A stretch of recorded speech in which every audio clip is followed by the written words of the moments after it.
Ouais. Et puis, de toute façon, dans le fond, moi, j'étais intéressé pour avoir ton opinion, quand même, sur, en particulier de toi, les accompagnements, parce que tu as suivi les accompagnements et après, on était venu chez toi. Mhm. Voilà. Est-ce qu'on peut commencer avec. Ouais. Tu m'aurais dit qui tu es?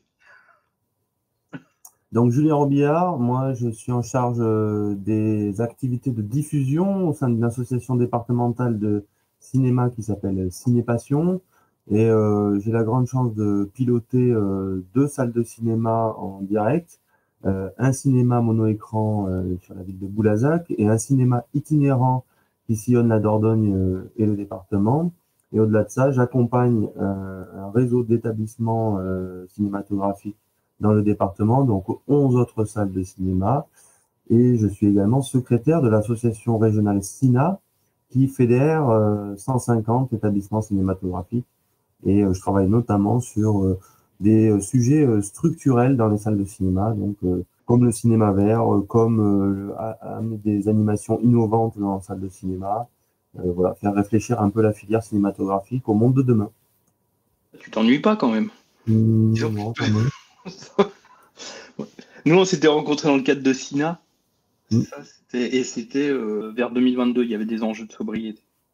Et on s'était vu en particulier, il y avait un dispositif d'accompagnement, il y avait une dizaine de salles. J'aurais bien aimé que tu me racontes, voilà, toi comment tu avais vécu ce truc-là. Enfin, les souvenirs que tu en as, ce que tu en as retenu, ce qui était bien, ce qui était moins bien. Est-ce que, comme ça, Ah, spontanément, quel souvenir t'en as? en fait, le principal souvenir que j'ai, enfin les principaux, c'est que les cinémas se sont trouvés dans une situation de crise vis-à-vis du coût de l'énergie et que cette situation a déclenché, a permis plutôt d'accélérer sur la réflexion de comment on peut faire des établissements cinéma beaucoup plus responsables qui s'emparent de la transition écologique à différents endroits et des enjeux qui vont avec. Et la panique qu'a créé une facture énergétique qui a pris x7, x8 pour certains, a mobilisé l'association régionale SINA sur comment trouver des solutions.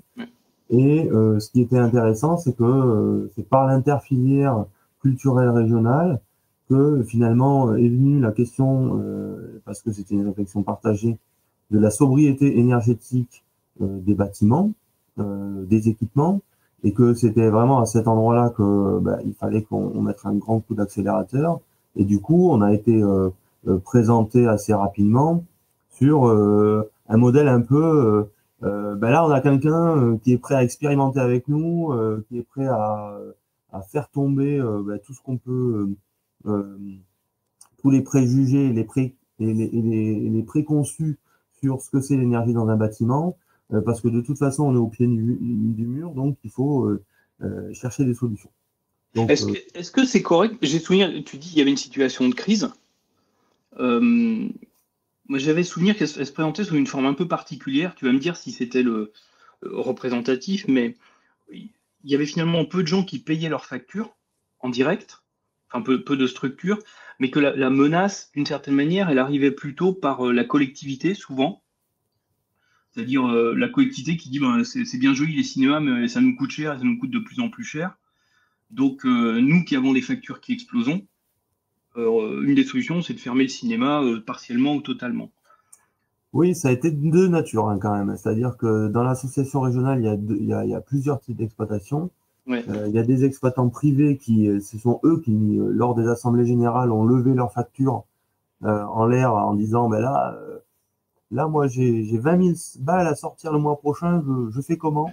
Donc, eux, ils payent. Eux, c'est Voilà, c'est vraiment eux, des gens ils qui payaient leurs payent. Donc, factures et ils pouvaient donc, plus. donc ça a été un peu le bouton rouge qui s'est mis à clignoter.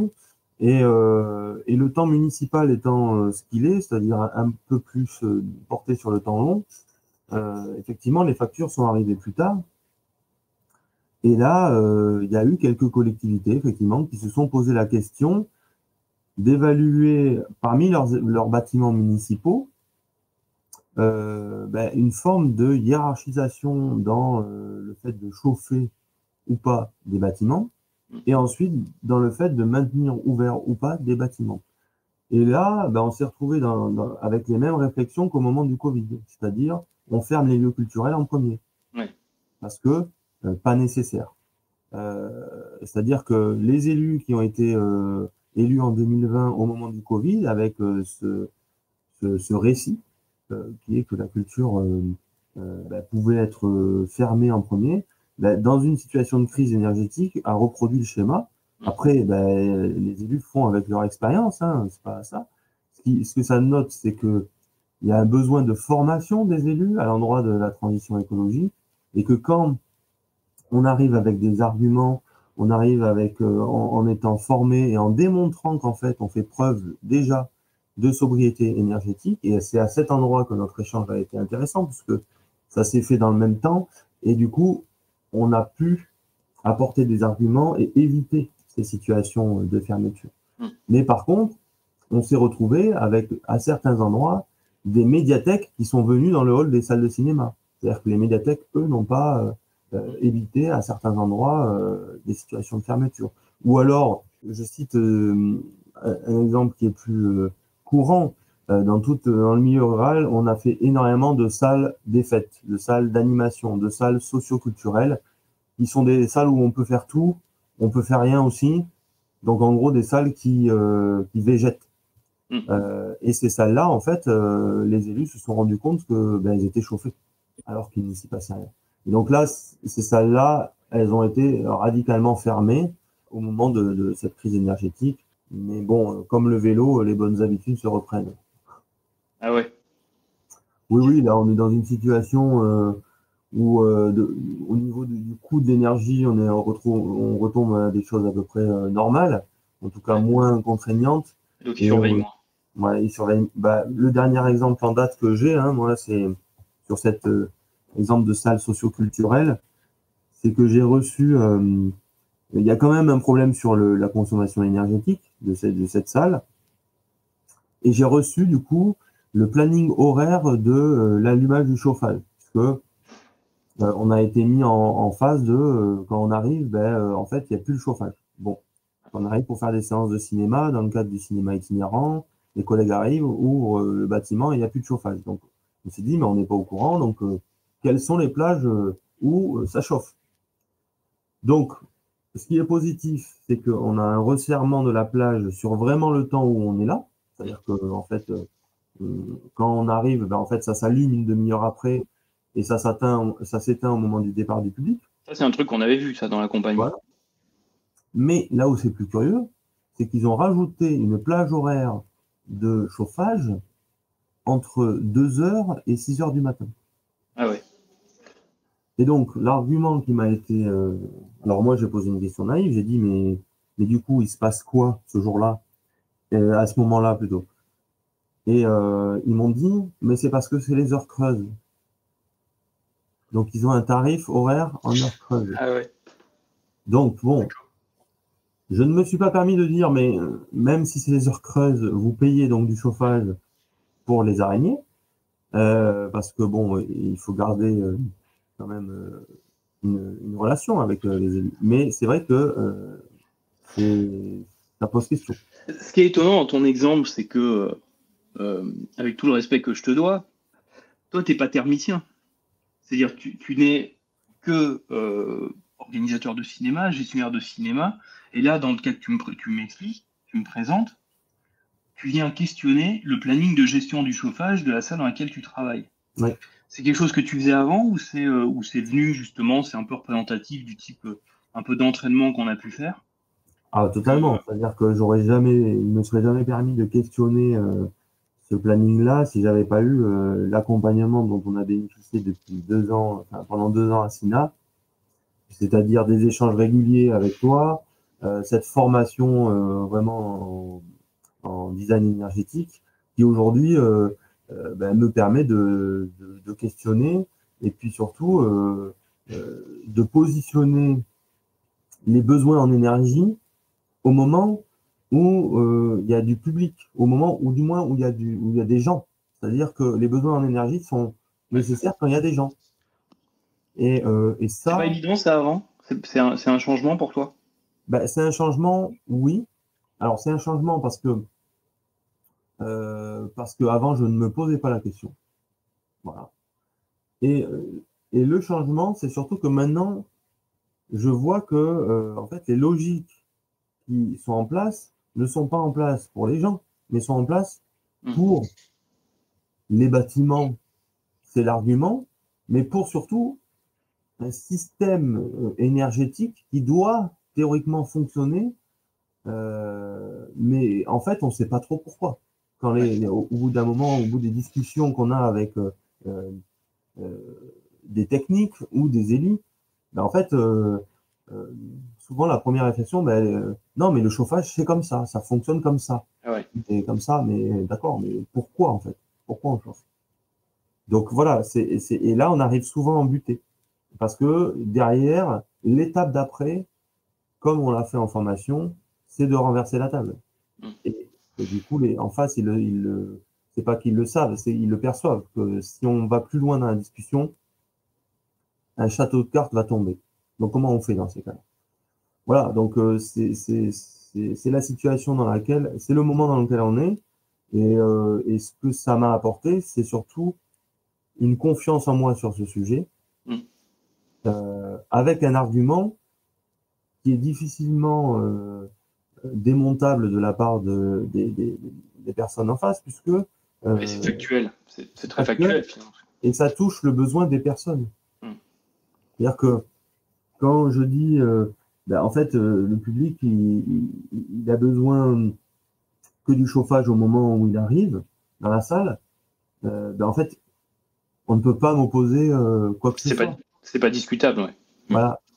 Donc, du coup, quand la personne me dit, oui, mais il faut quand même chauffer le matin parce que sinon la salle sera froide. Eh ben oui, mais quand la salle est froide, les gens, ils arrivent avec leur manteau. Donc, ils vont avoir un temps où ils vont prendre leur billet, ils vont s'asseoir sur le fauteuil. Donc, et là, du coup, en fait, c'est ce que je dis sur on tire des cartes d'un château, et voilà. Mais tout le monde n'a pas forcément envie que ça se casse la figure, quoi. Ben non, parce que derrière, en fait, c'est des contrats, c'est des budgets. Voilà, enfin, donc du coup, en fait, c'est une logique de consommation énergétique extrêmement capitaliste. Voilà. Et là, toi, du coup, ça, c'est ton aspect plutôt, toi, de terrain dans tes cinémas ou dans les cinémas itinérants avec lesquels tu fonctionnes, enfin, ceux que tu fais tourner au quotidien. Tu l'as dit au début, toi, tu as aussi des casquettes plus départementales et régionales. Est-ce que ce constat, ces sujets, tu étais aussi avec d'autres collègues, d'autres cinémas de la région Nouvelle-Aquitaine dans l'accompagnement. Est-ce que pour toi, ça s'est passé de la même manière ou les résultats sont les mêmes? Ou est-ce que tu as un cas un peu particulier? Alors, oui et non, dans le sens où, en fait, comme des cinémas ont des modes de gestion différents. Donc, c'est plutôt le mode de gestion des cinémas qui va déterminer la particularité des choses. Par exemple, des modes de gestion beaucoup plus entrepreneuriales ou directs ou privés, ils ont une capacité d'action qui est beaucoup plus directe. Ouais. Et ça, tu en as vu Oui, il y a des salles de cinéma, par exemple, qui ont, grâce à la formation, vraiment réduit et limité le chauffage des halls, par exemple, des salles de cinéma, en ayant une formation et de la pédagogie vis-à-vis des collègues qui travaillent comment on travaille dans des espaces qui sont pas chauffés ou moins chauffés, et qui permet l'acceptation et surtout la participation à la démarche. Donc ça, c'est des effets qui sont directs, mais parce qu'ils ont des moyens de contrôle aussi, parce que dans cette démarche, il faut avoir des moyens de contrôle sur la consommation de l'énergie et le déclenchement et l'extinction des chauffages et du système de ventilation. Là, moi, où je suis en limite, c'est que dans les cinémas municipaux, c'est géré en régie municipale avec un ensemble de bâtiments, et bien souvent, les agents de cinéma n'ont pas le contrôle. voire même les municipalités sont regroupées au sein pour le sujet énergie, sont regroupées au sein de groupements d'achat, au sein de syndicats de l'énergie, et Ouais, les mairies elles-mêmes n'ont pas leurs mesures de consommation énergétique, ils doivent faire appel à un tiers pour évaluer, faire des diagnostics, etc. donc c'est assez lointain. C'est extrêmement chronophage et lointain. Donc, en termes d'action pure, on ne peut que montrer le chemin, mais, euh, mais il est difficile d'être aux manettes. Donc ça, c'est vraiment la limite. Et surtout, de ne pas rentrer dans une forme de conflit ou de difficultés supplémentaires avec les personnes qui gèrent normalement ces aspects-là. Il est très difficile qu'un agent de cinéma se positionne en expert technique auprès des services techniques qui, eux, doivent être experts sur le sujet. Ouais, c'est pas ton domaine, ouais. T'es pas chez Donc, toi, là. voilà, c'est ça, on n'est pas chez nous. Donc, on doit faire preuve de pédagogie, d'écoute, d'autant plus que, voilà, on n'est théoriquement pas expert à ce sujet-là.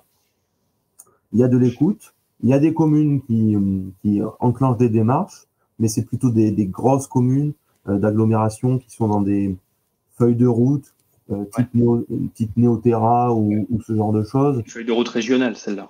Voilà, qui adhèrent à des contrats de pays, contrats de ville ou ce genre de choses, donc et qui du coup envisagent les changements au titre de plans pluriannuels ou ce genre de choses. Il y a un cadre du coup pour ça. Voilà. Donc toute la stratégie pour des équipements culturels réside dans le fait de s'insérer dans ces plans.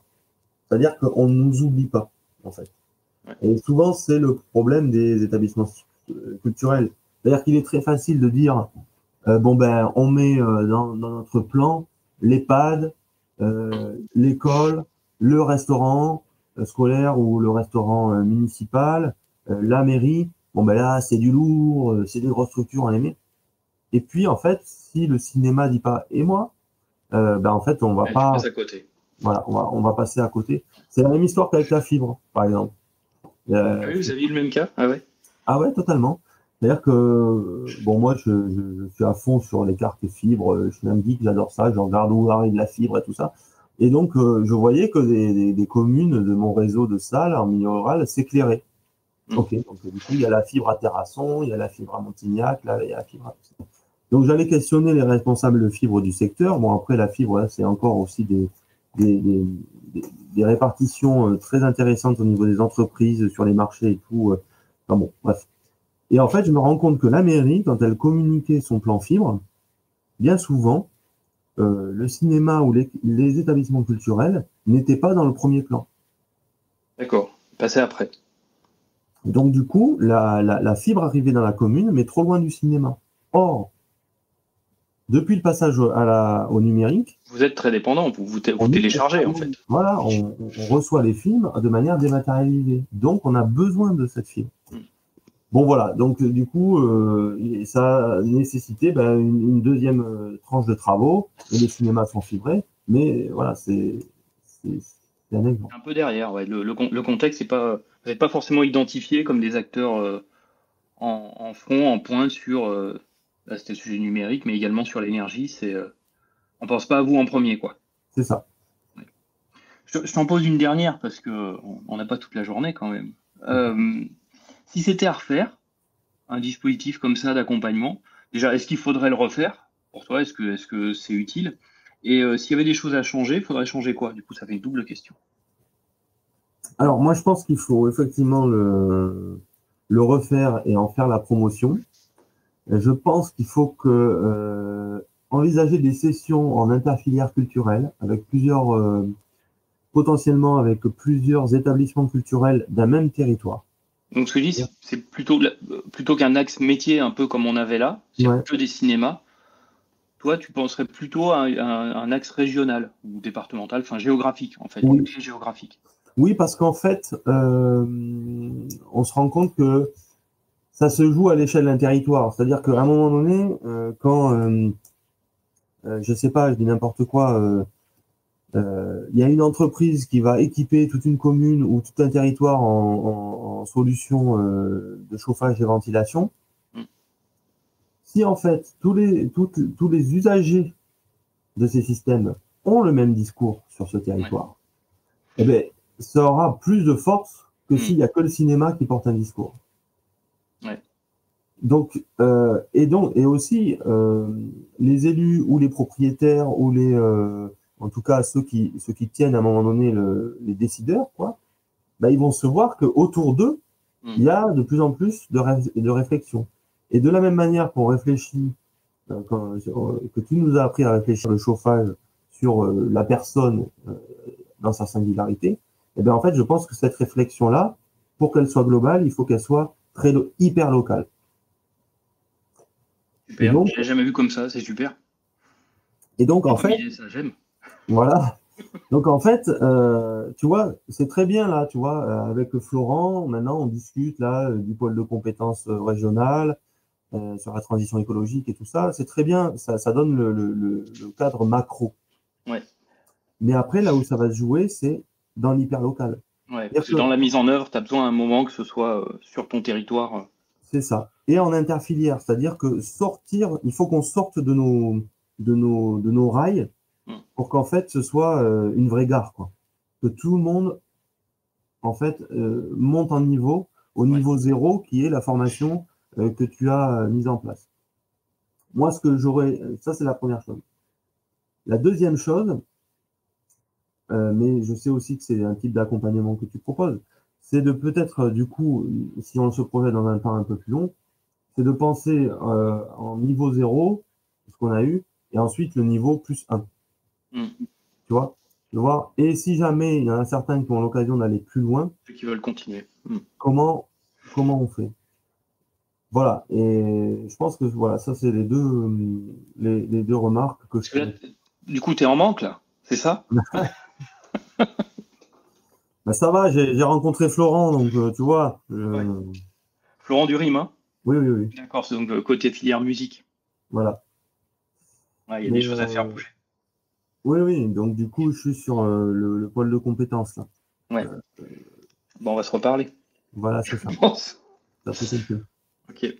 Donc voilà. Bon, ben super. Très bien. J'adore tes inputs, comme on dirait dans une Startup Nation. Ok, et bah du coup, je pense qu'effectivement, on va se reparler. Merci beaucoup, Julien. Ben, merci à toi. C'est super. Ouais.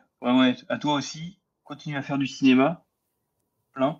Je te permets une petite question bonus. Je vois que tu es en t-shirt alors qu'on est fin janvier. Alors, moi, j'ai un problème thermique. C'est qu'il n'y a pas de chauffage dans mon bureau, mais je suis quand même en t-shirt. Okay. Mais c'est surtout que à côté de moi, il y a énormément de serveurs. Ah ouais. Et en fait, chauffe la chaleur fatale. Voilà. Donc, du coup, qui sont des serveurs qui sont liés à l'activité cinéma. Ouais. Donc, je bénéficie de ça. Parfait. Parce que, imagine, on monte la vidéo et les gens trouvent que j'ai un bonnet et que toi, tu as un t-shirt. Ils disent, ah ouais, putain, qu'est-ce qu'ils font Ou alors, ils sont vraiment dans le sud, quoi. Là-bas, en Dordogne, disons que... Ouais, aussi. Non, mais moi, après, je suis... pour que j'ai pour te dire, je me suis vraiment mis des pulls et des gros manteaux que quand il faisait, là, il y a quelques jours, moins 10. Donc, mais ça, c'est propre à chacun. Ouais. Ok, super. Merci, Julien. À très bientôt. Salut. Merci encore. Salut, bonne journée.